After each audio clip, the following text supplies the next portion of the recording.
আল্লাহ তাআলা বলেন, ফানকাহু মা তাবা লাকুম, পৃথিবীর মানুষ তোমরা বিবাহ করো তোমাদের পছন্দ মতো। আল্লাহ এই আদেশ করেছেন, এর অর্থ এই নয় যে যেসব মহিলা দেখতে অপছন্দ তারা বাকি থেকে যাবে, এ কথা নয়। মানে কেউ ভাগ্য ছাড়া দুনিয়াতে আসেনি। প্রত্যেকটা পুরুষ নারী যখন মায়ের পেটে ৪ মাস, সেদিনই তার রুজি, ভালো মন্দ, ভাগ্য, জাহান্নাম জান্নাত লিখে দেওয়া হয়েছে। কাজেই কোনো নারী সুন্দরী হোক আর না হোক, তার বিবাহ কোথায় হবে, কিভাবে হবে, তা লেখা হয়েছে। তা বাস্তবায়ন হবেই সময়ের গতিতে। আল্লাহ এটা বললেন আপনাকে সান্ত্বনা দেওয়ার জন্য, আপনি যেন বাকি জীবন বলতে পারেন যে আমি দেখে শুনেই বিবাহ করেছি। কিন্তু ঘুরতে ঘুরতে ওখানেই যেতে হবে যেটা লেখা আছে, এর বাইরে যাওয়ার কোনো পথ নেই। পৃথিবী সৃষ্টির ৫০,০০০ বছর পূর্বে ভাগ্য লেখা হয়েছে। মায়ের পেটে যেদিন ৪ মাস, সেটাকে পুনরায় লেখা হয়েছে। মানুষ কে কি করবে, কোথায় থাকবে, কি খাবে, পৃথিবী সৃষ্টির ৫০,০০০ বছর পূর্বে এগুলো লেখা হয়েছে।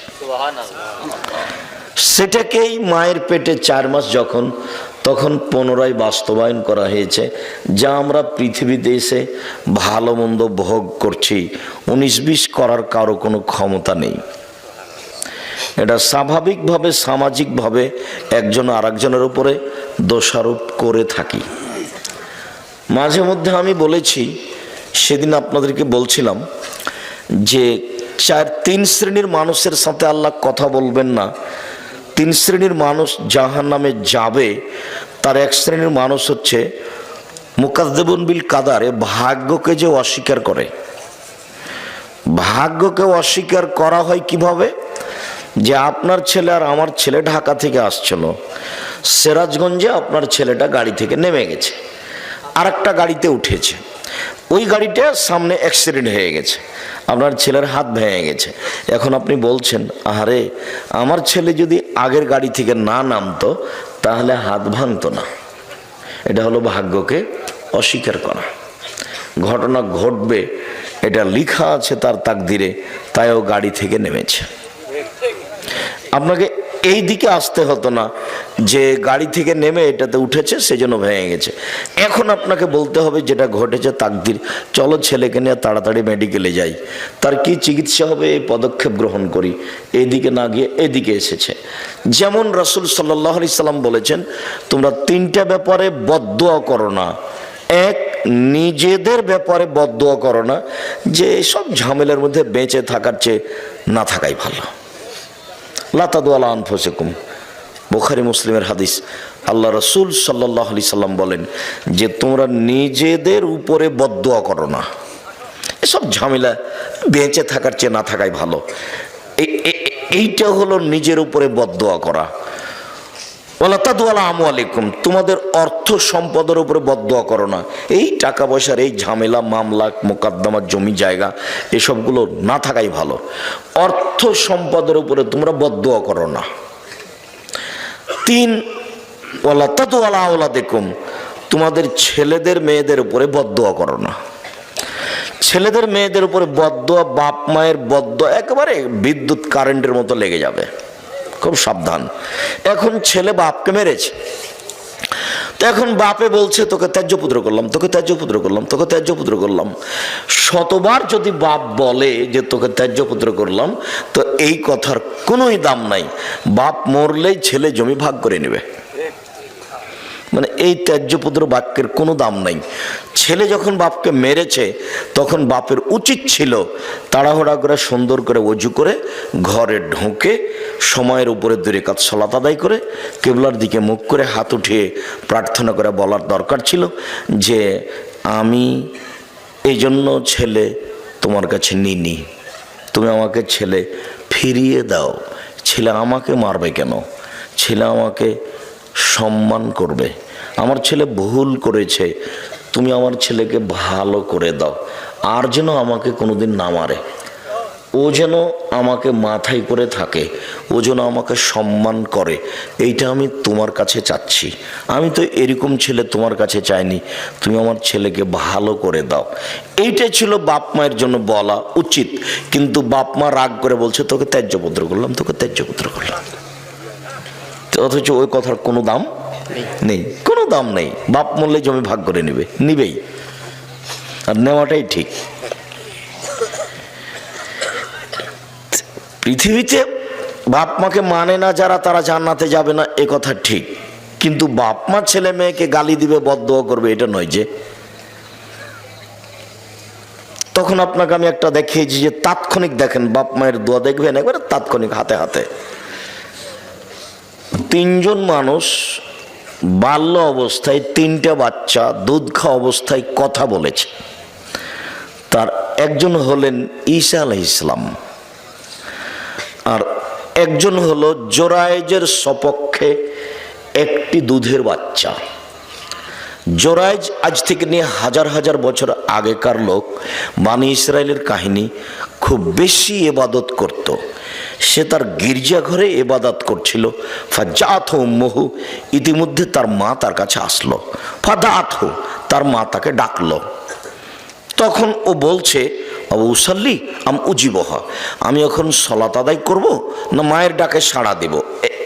এইটুকু দেরি, ভাবতে ভাবতে একটু দেরি হয়ে গেছে যে কি করি, মায়ের ডাকে সাড়া দিব না সলাত আদায় করব, কি করি, একটু দেরি হয়ে গেছে। একটু দেরি হতেই মা খেপে গিয়ে বলছেন আল্লাহুম্মা লা তুমিতু জুহাল মুমেশাত, আল্লাহ তুমি এই ছেলের মরণ দিও না পতিতালয়ের মহিলার মুখ দেখা পর্যন্ত।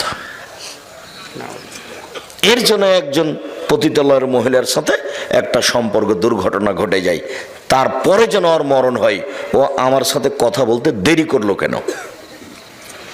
মা ফিরেই যায়নি। ফাজাত হো ইমরাতুন ফাদাত হো, হঠাৎ একটা মহিলা এসে তাকে বলছে তুমি আমার সাথে জেনায় লিপ্ত হও। ফাবা, জোরায়েজ অস্বীকার করলেন, ছি ছি ছি ছি ছি ছি, বলো কি তুমি? ফাতাতির রাইয়া, তখন ওই মহিলা একটা রাখালের কাছে আসলো। ফাম কানাথু, মহিলা রাখালকে চেপে ধরলো, জেনা করলো। ফাদাত গোলামান, এতে একটা বাচ্চা জন্ম নিল। কালত হুয়া মিন জোরায়েজ, মহিলা বলে দিল এই বাচ্চাটা হলো জোরায়েজের। বদনাম ছড়িয়ে গেল। ফাতাহু, জনগণ জোরায়েজের গির্জাঘরের কাছে আসলো। ফাকাসসারুহু, এসে তার গির্জাঘরকে একবারে ভেঙে চৌচির খান খান ধুলা ধুলা করে দিল। ওয়ানজালাহু, তাকে গির্জাঘর থেকে টেনে হেঁচড়ে রাস্তায় নামিয়ে দিল।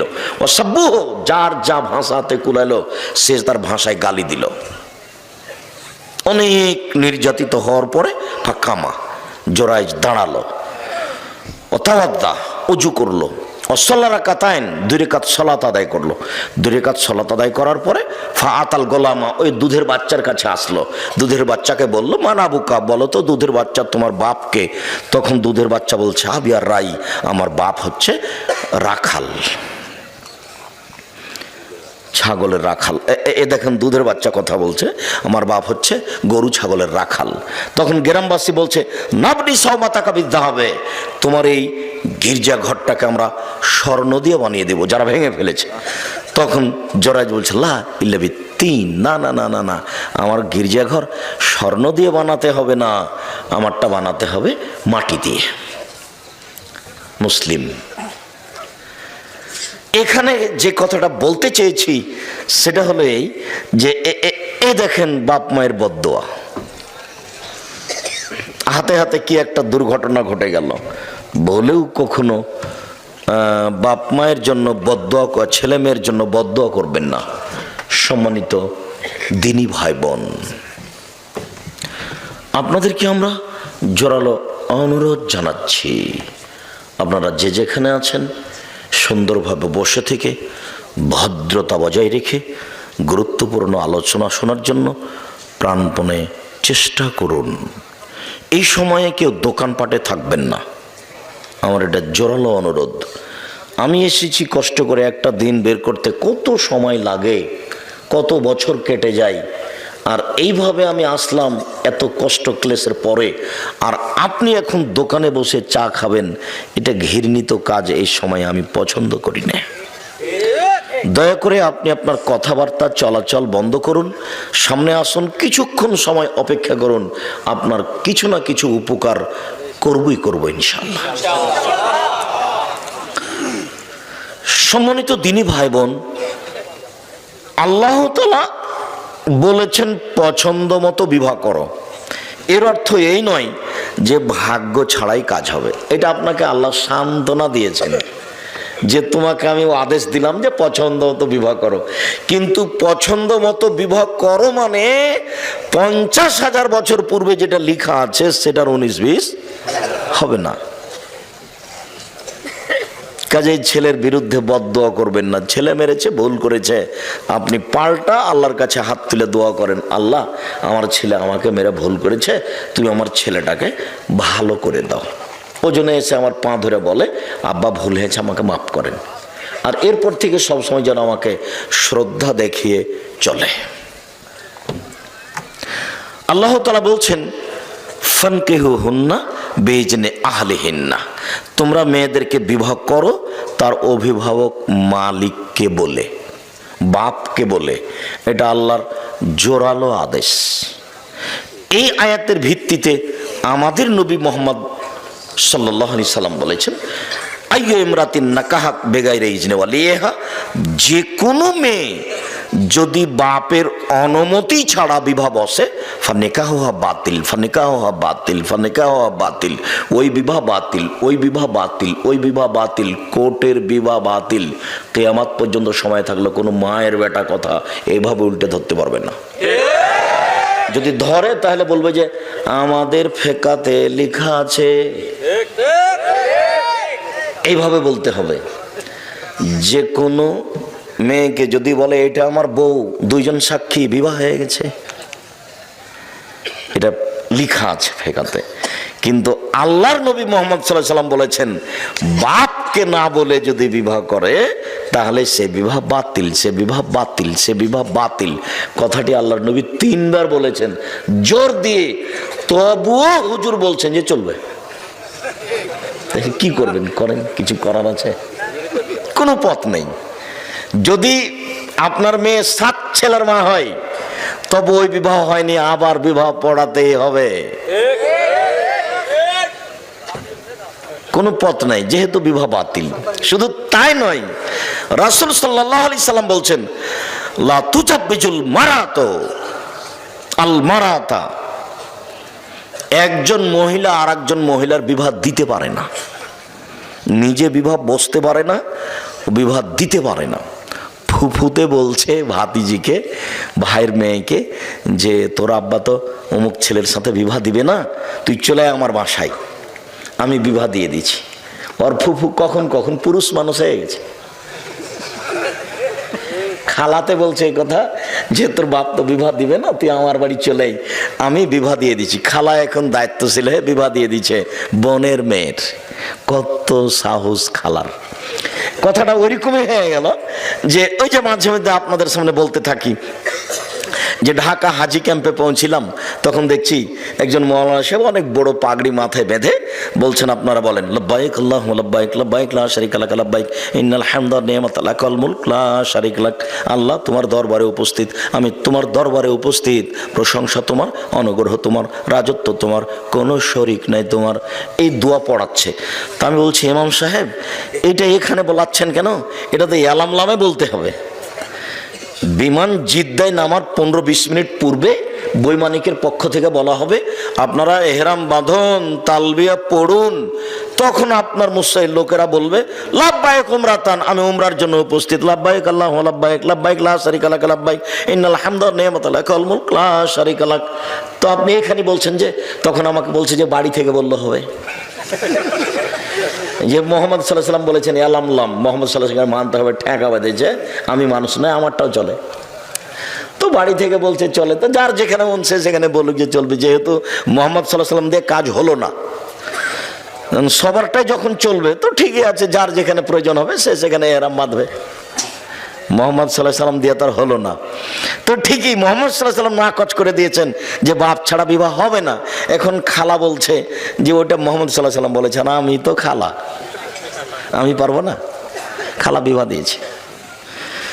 আল্লাহ বলছেন যে মেয়ের অভিভাবককে বলে বিবাহ করো। তারপরের বাক্যে বলছেন অতহুন্না উজুরাহুন্না বিল মারুফ, ভালোভাবে মোহরটা দিয়ে দাও। বাকি মোহরে বিবাহ জায়েজ, কিন্তু মোহর দেওয়া লাগবে না এটা কোথায়? মরার সময় বলছে যে 10 কাঠা জমি তোমাকে দিয়ে দিলাম, এগুলো নয়। মোহর নগদ দেন আর 10 দিন পরে দেন, তাড়াতাড়ি দেন। যদি এবার আপনাদের বলছি, এই ছেলেরা শোনো, তোমার বাপ যদি মোহর না দিয়ে মারা যায়, তাহলে তোমার বাপের পক্ষ থেকে তোমাকে তোমার মাকে মোহর দিতে হবে। এটা তোমার বাপের ঋণ কর্জ বাকি থেকে গেছে। তোমরা যদি তোমার বাপের মোহর তোমার মাকে না দাও, তাহলে বিচারের মাঠে তোমার মা তোমার বাপের নেকি নিয়ে নেবে, কোনো পথ নাই। বিচারের মাঠে তখন তো আর বাপ তোমার টাকা পাবে না। তোমার বাপ বিচারের মাঠে টাকা পাবে? টাকা পাবে না। তোমার মার হাত ধরে ক্ষমা নিলে হবে? ওখানে বিচারের মাঠে হাত ধরে ক্ষমা চলে না। তাহলে কিভাবে বিচার হবে? বিচার হলো নেকি দিয়ে বোঝাতে হবে যে নেকি যে নেই, তো বলছে ওই পরিমাণ পাপ নিয়ে নিতে হবে। বিচার এইভাবেই রাসূল সাল্লাল্লাহু আলাইহি ওয়াসাল্লাম সমাধা করে দিয়ে গেছেন যে বিচারের মাঠের বিচার এইভাবে হবে। আপনাকে আমি একটা থাপ্পড় মেরেছি, রিক্সাওয়ালা আপনি, তো এখন বিচারের মাঠে আপনার তো আমি হাত ধরে ক্ষমা নিনি, এখন কিয়ামতের মাঠে উপস্থিত, তো রিক্সাওয়ালা বলছে আমাকে থাপ্পড় মেরেছে, এখন আমি কি দিয়ে পরিশোধ করব? এখন তো আর বলতে পারছি না রিক্সাওয়ালাকে ভাই আমার ভুল হয়েছে, তুমি মাফ করো, এটাও তো চলে না। কি করতে হবে? এখন রিক্সাওয়ালা আমার নেকি নিয়ে নিবে, তা আমার নেকি নেই, তো রিক্সাওয়ালার কিছু পাপ আছে, তো ওই নেকি পরিমাণ পাপ ওরটা আমি নিয়ে নিব। এটা হলো বিচার। হাদিস বুখারী মুসলিম। মোহর দিতে বাধ্য, যদি শেষ পর্যন্ত তুমিও না দাও তোমার বাপের মোহর, তাহলে বিচারের মাঠে তোমার মা তোমার বাপের নেকি নিয়ে নেবে।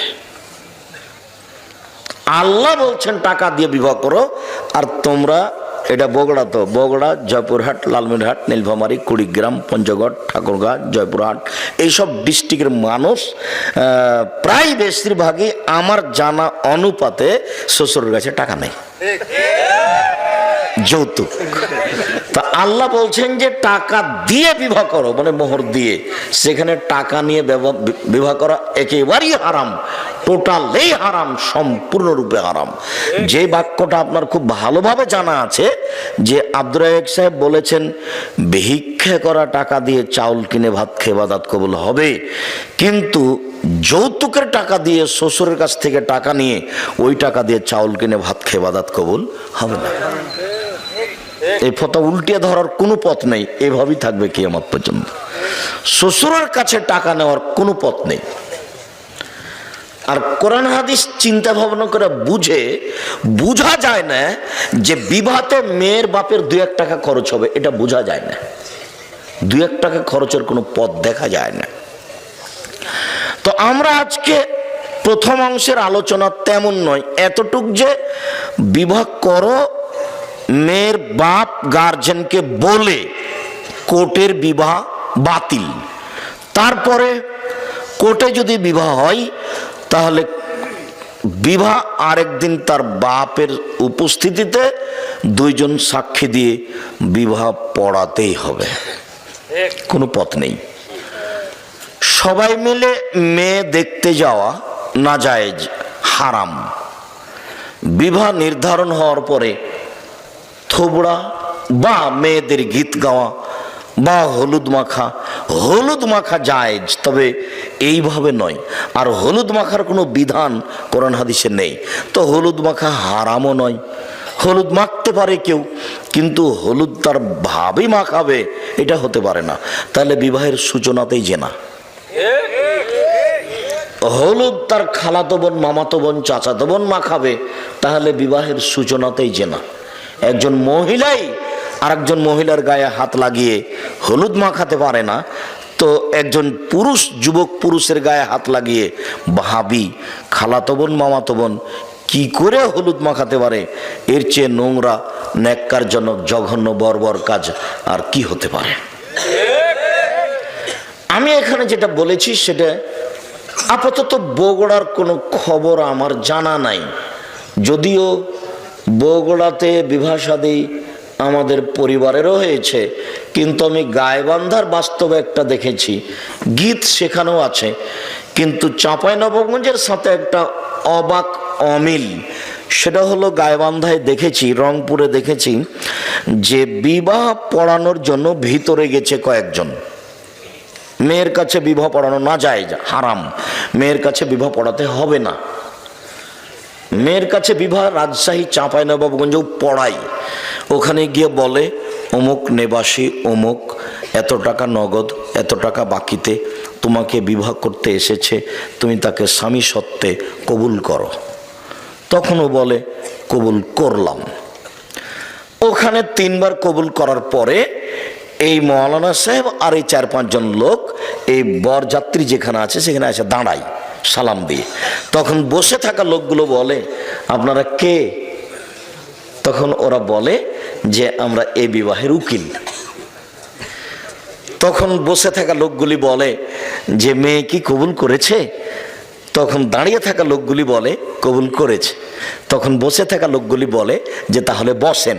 তখন তারা বসে। মনে হচ্ছে এক পাগলামি কারবার, হিন্দুদের কলার গাছের চতুর্দিকে ঘোরা। বিবাহের সময় হিন্দুদের কলার গাছের চতুর্দিকে ঘুরে, ঠিক এরকমই মনে হচ্ছে। মানে ধর্ম এরকম এটা হয় কি করে?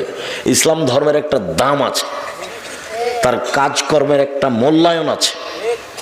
যে হোমসিকেলি বোকার মতো এতগুলি মানুষ ওখানে যাবে, মেয়ের কাছে বিবাহ পড়াবে, আবার এখানে দাঁড়িয়ে থাকবে মূর্তির মতো। তারপর ওরা বলবে যে কবুল করেছে, তারপরে হ্যাঁ, তারপর বসতে বলবে, তারপর বসবে। এসব নোংরা কাজ ইসলামে হতে পারে না।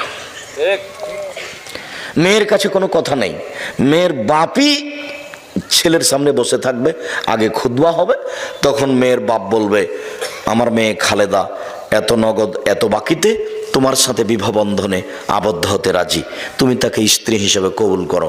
তখনও বলবে কবুল করলাম, বা কাবিল তো, বুখারী মুসলিমের হাদিসে এসেছে, বলবে কাবিল তো, এটা আরবি শব্দ, মানে আমি গ্রহণ করলাম, কবুল করলাম। গুরুত্বপূর্ণ কথা হিসেবে 3 বার বলা যায়। আল্লাহ রাসূল সাল্লাল্লাহু আলাইহি ওয়াসাল্লাম গুরুত্বপূর্ণ কথা 3 বার বলতেন। বিবাহটা 3 বারই পড়াতে হবে এই কথা নয়, একবার বললেও হবে, কিন্তু গুরুত্বপূর্ণ কথা হিসাবে 3 বার বলা যায়। যখন কথাটা শেষ হয়ে যাবে তখন উপস্থিত বৈঠকের লোকেরা বা ইমাম সাহেব বা মেয়ের বাপ বলবেন বারাকাল্লাহু লাকা ওয়া আলাইকা ওয়া জামা বাইনাকুমা ফি খাইরিন।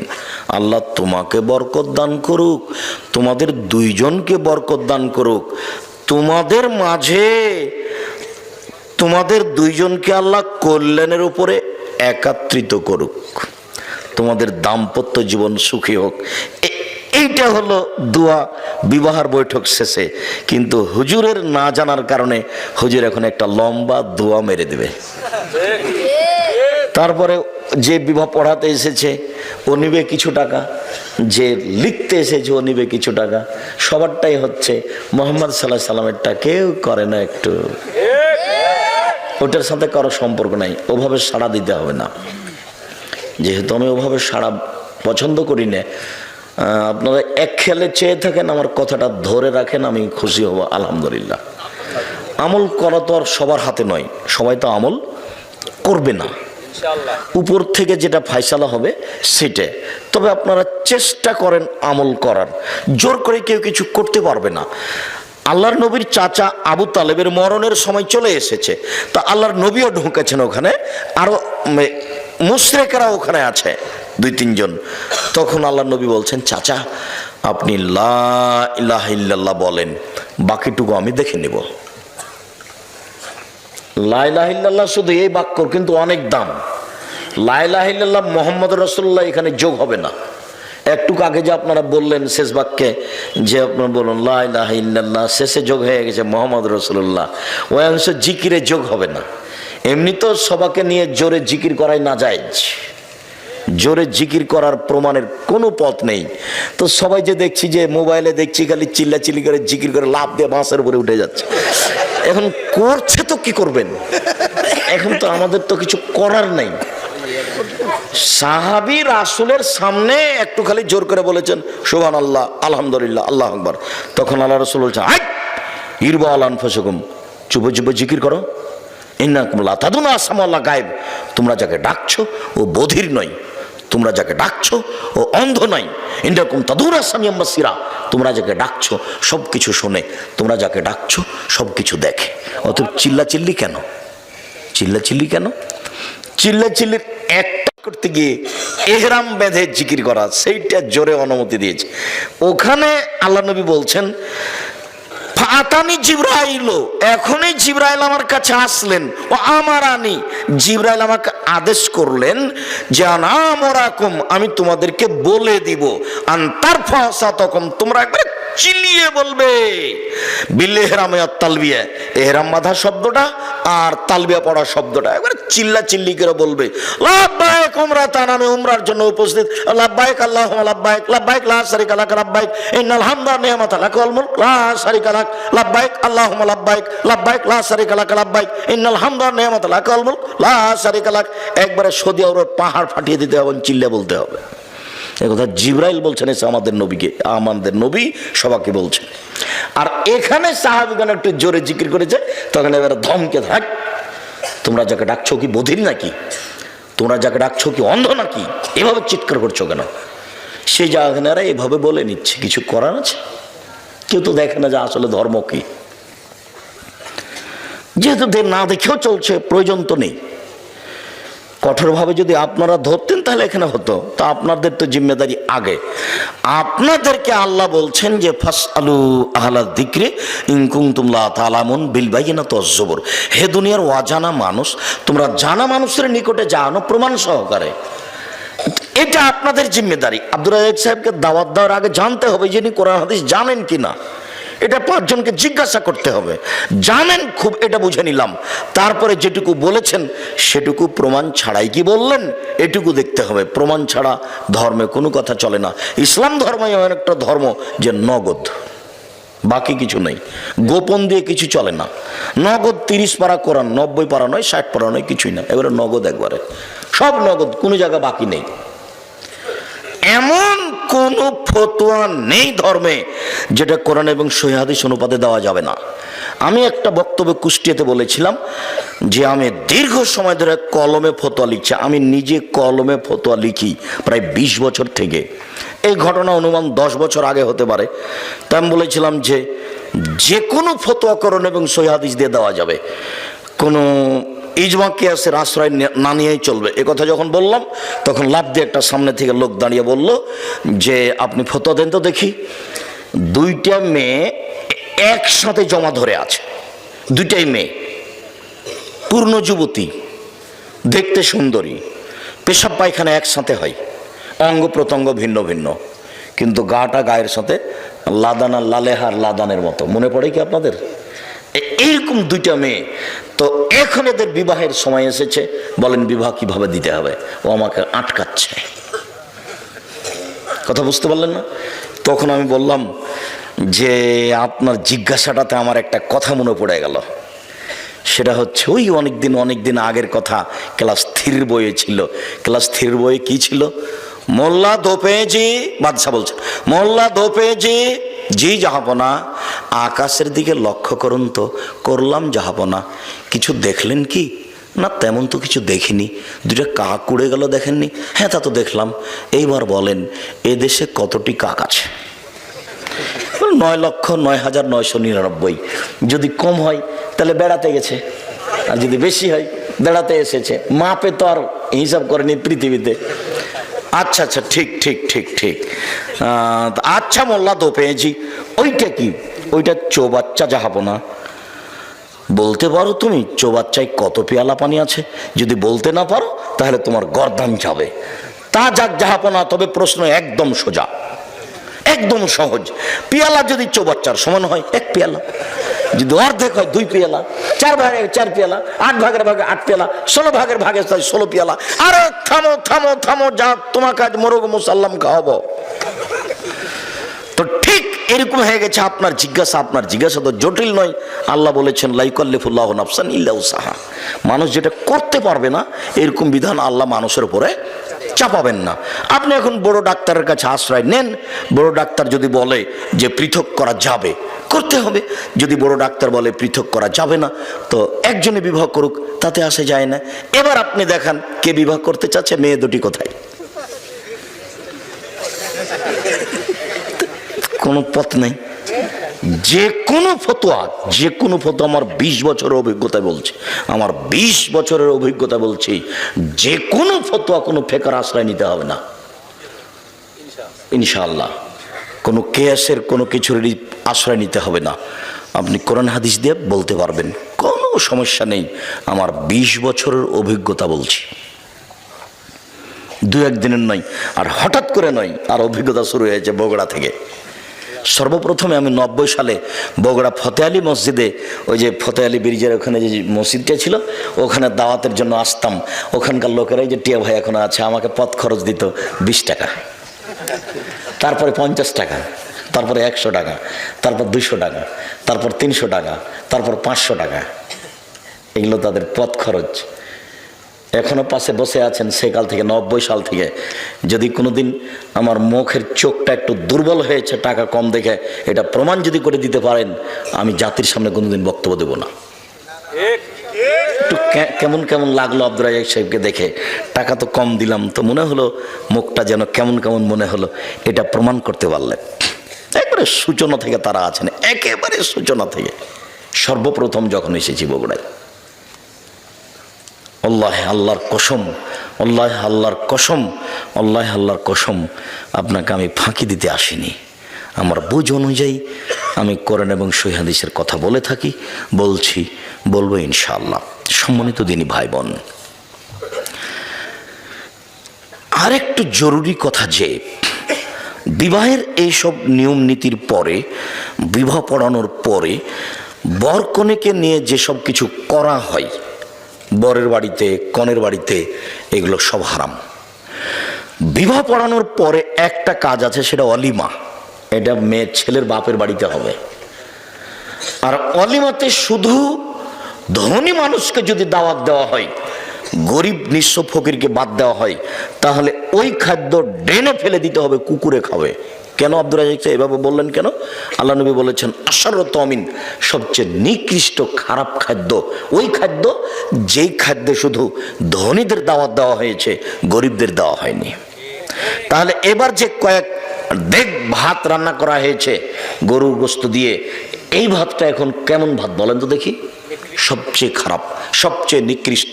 এ কথা আমি বলিনি, এ কথা মুহাম্মদ সাল্লাল্লাহু আলাইহি ওয়াসাল্লাম বলেছেন। দেখকে একবার উল্টিয়ে ফেলে দিতে হবে ট্রেনে, কুকুরে খাবে ভাত, মানুষ খাবে না। কেন?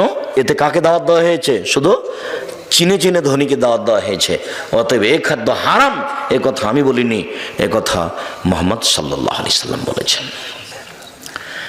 আর দুয়াটার ওখানে আছে বরকত। বরকনের ভিতরে বরকত কি আছে? বরকতের কথাটা আপনাকে মাঝে মধ্যেই বলে থাকি। এই জন্যই বলে থাকি যে আপনার স্ত্রী, আপনার মা, দুইজনই সংসার পরিচালনা বুঝে না। ভাতে চাউল দিতে গিয়ে 2টা চাউল পড়ে গেছে, সেটা তুলে যে পাতিলে দিতে হবে সেটা তার বিবেচনাতে নেই। বাড়ির বরকত বুঝে না।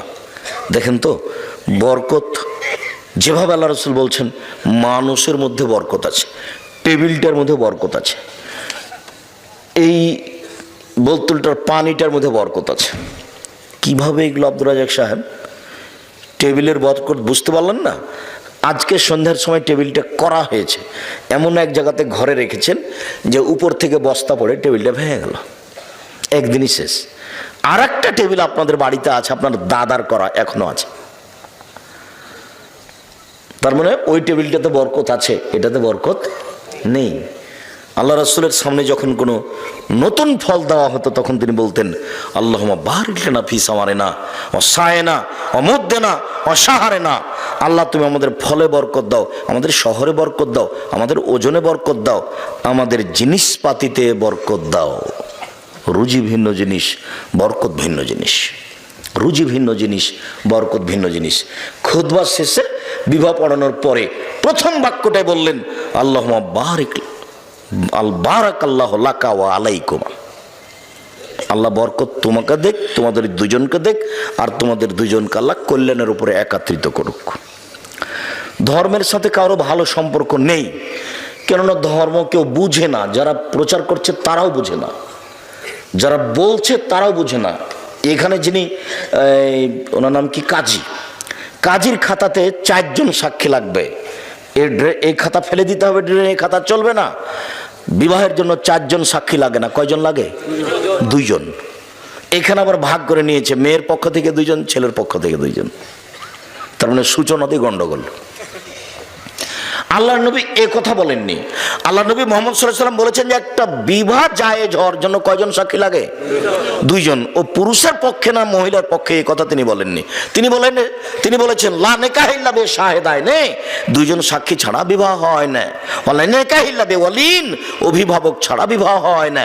2 জন সাক্ষী ছাড়া বিবাহ হয় না। 1 জন অভিভাবক ছাড়া বিবাহ হয় না। উকিল বাপ হারাম। নোয়াখালী, কুমিল্লা, পটুয়াখালী, সিলেট, চট্টগ্রাম, ওইসব ডিস্ট্রিক্টে উকিল বাপই বাপ, ওর সাথে মরা পর্যন্ত জামাই মেয়ে সম্পর্ক রাখে। উকিল বাপকে ডেকে নিয়ে আসে, দাওয়াত খায়। যতদিন পর্যন্ত উকিল বাপ বেঁচে আছে ততদিন পর্যন্ত নিজের বাপের যে দামি মানুষ কে? উকিল বাপ। কথা বুঝতে পারলেন না মনে হয়? উকিল বাপ ধর্ম বাপ নয়। বিবাহের দিন যাকে উকিল করা হয় গার্জেন হিসেবে, জি, উকিল বাপই হারাম। বাপ বেঁচে থাকাকালীন উকিল বাপ চলবে না, বাপই তো উকিল। এটা আরবি শব্দ, যার হাতে বিবাহটা সমর্পণ করা হয়েছে। তো আল্লাহর নবী বলছেন যে বিবাহ সমর্পণ করা আছে বাপের হাতে। তো বাপকে বাদ দিয়ে জ্যাঠো কি করে এখানে উকিল হয়ে গেলেন? গ্রামের মলক কি করে উকিল হয়ে গেলেন? সেই উকিল বাপই চলছে বাকি জীবন। বাপ হিসাবে তাকে সম্মান করা, তাকে সময় কাপড় চোপড় দেওয়া, এইভাবে কত ডিস্ট্রিক্টে, বাংলাদেশে, ভারতে, পাকিস্তানে উকিল বাপ চলছে। উকিল বাপ হারাম। বিবাহে কোনো উকিল বাপ ঢুকতে পাবে না। বিবাহের পরে যেটা সেটা অলিমা। এরপরে ছেলে মেয়ে জন্ম নিল, তাদের ব্যাপারে চিন্তা ভাবনা। আমরা আপাতত প্রথম অংশ শেষ করলাম। এভাবেই 2-1টা টানা কথা বলে, আমি কথাতে যেহেতু বগুড়ার খবর জানা নেই, কাজে আমি চাঁপাইনবাবগঞ্জের ভাষার কথা বলে থাকি, চাঁপাইনবাবগঞ্জের গতির কথা বলে থাকি। যে রাজশাহী চাঁপাইনবাবগঞ্জে বিবাহের শুরু থেকে এমন কোনো কাজ নাই যেটা জায়েজ। একটা কাজও জায়েজ নয়, সবই হারাম। ওইভাবে বিবাহ চলছে শুরু থেকে নিয়ে শেষ পর্যন্ত। একটা কাজও জায়েজ নয় বিবাহের, সবই হারাম। এই এলাকা তো হতে পারে যে শুরু থেকে নিয়ে শেষ পর্যন্ত একটাও জায়েজ নয়, সবই হারাম। এইবার পারিবারিক জীবন, স্বামী স্ত্রী সংসার।